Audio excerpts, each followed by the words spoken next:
Marius come on up and entertain us, please.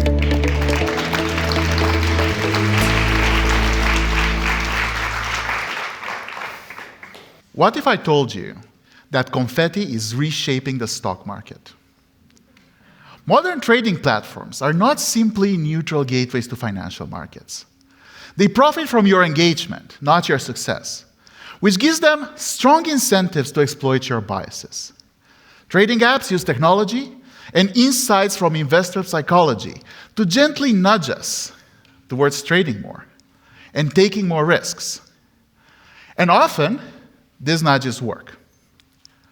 The core idea that I want to explore today is that the very same technologies, machine learning, behavioral design and neuroeconomics, even AI, can protect us from our biases rather than exploit them. Over the past decade, financial technology has sparked a renaissance in individual investing. Sleek, mobile-first apps made markets instantly accessible. With a tap on your phone, you could trade stocks, options, or crypto, with no brokers, no advisors, and no delays. This has fundamentally changed who participates in markets.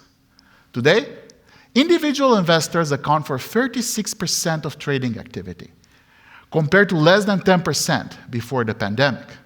In some riskier corners of the market, such as short-term options or crypto, individual investors actually dominate volume. This fundamentally shifted market dynamics. We witnessed the emergence of meme stocks, where coordinated buying on social media has driven extreme price bubbles.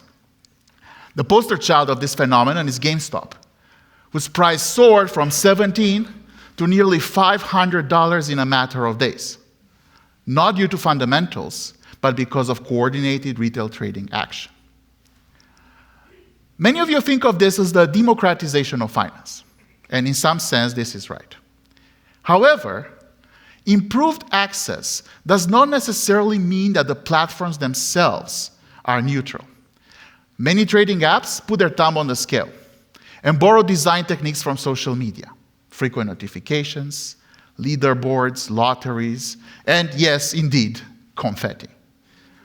Picture this.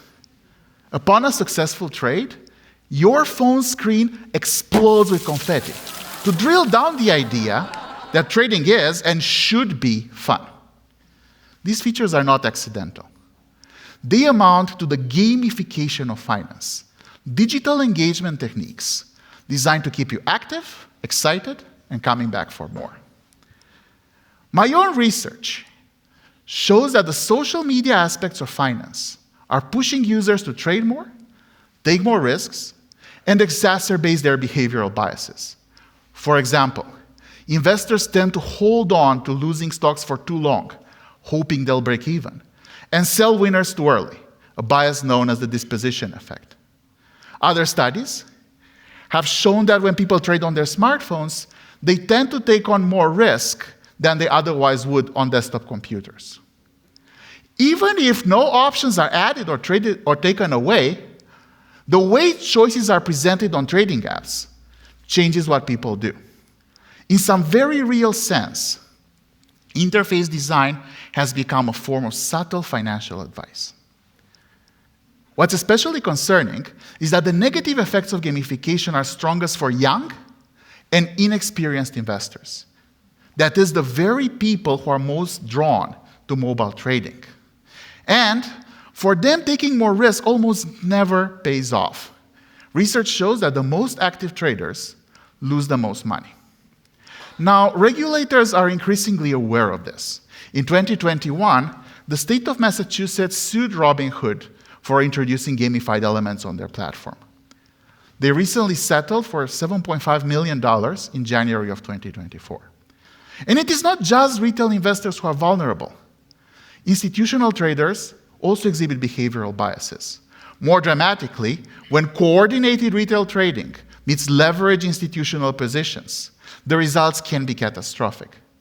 Take the example of Melvin Capital, a prominent hedge fund who lost $6.8 billion and was forced to shut down after being caught on the wrong side of the meme stock mania in 2021. We cannot put the genie back in the bottle. Mobile, instant access to markets is here to stay. However, the same technologies that currently push us towards impulsive behavior, personalization, behavioral design, AI, can just as easily be used in the opposite direction. Instead of nudging us to trade more, they can nudge us to trade better, or sometimes not trade at all. Here are 3 possible solutions. One way is to flip the script and gamify financial education. Think of building, for example, Duolingo for investing.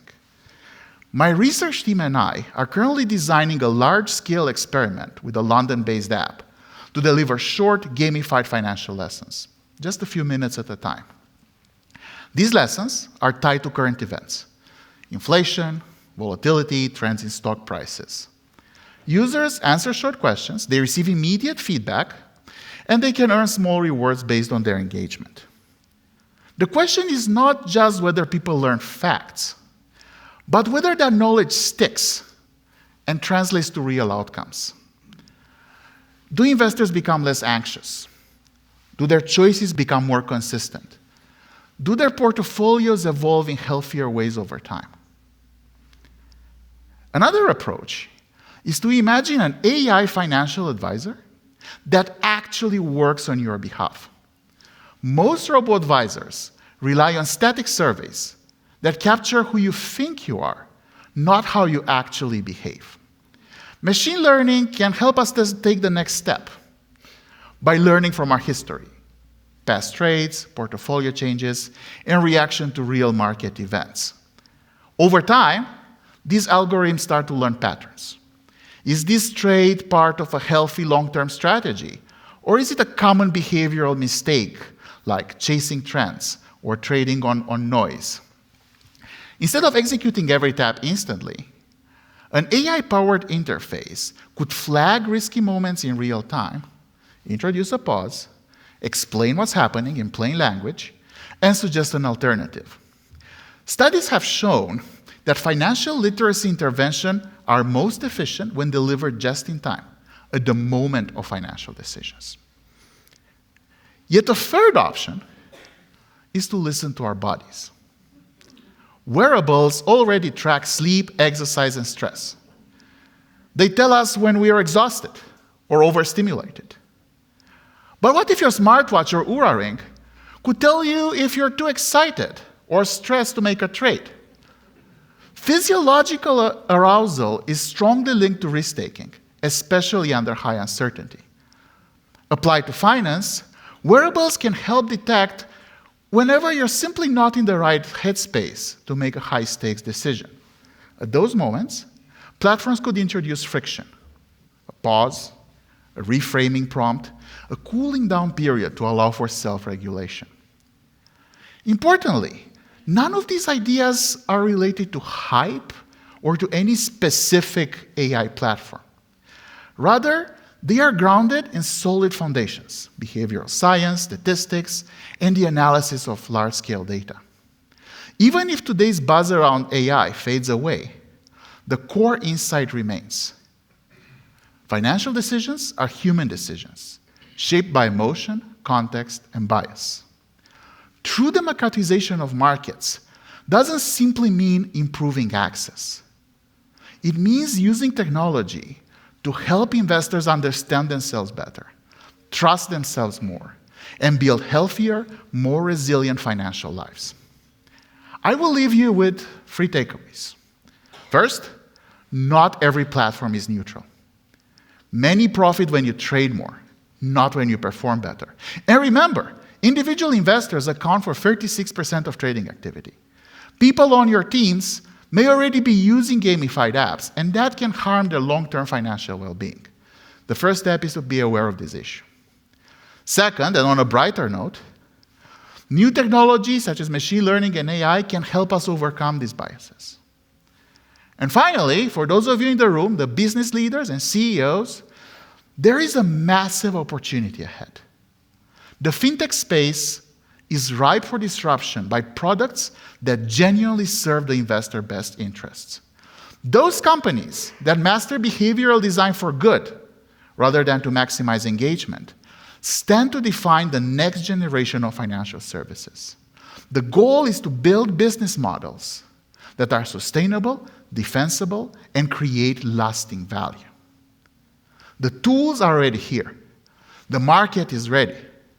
One question remains: who will step up to build the fintech of tomorrow? Thank you.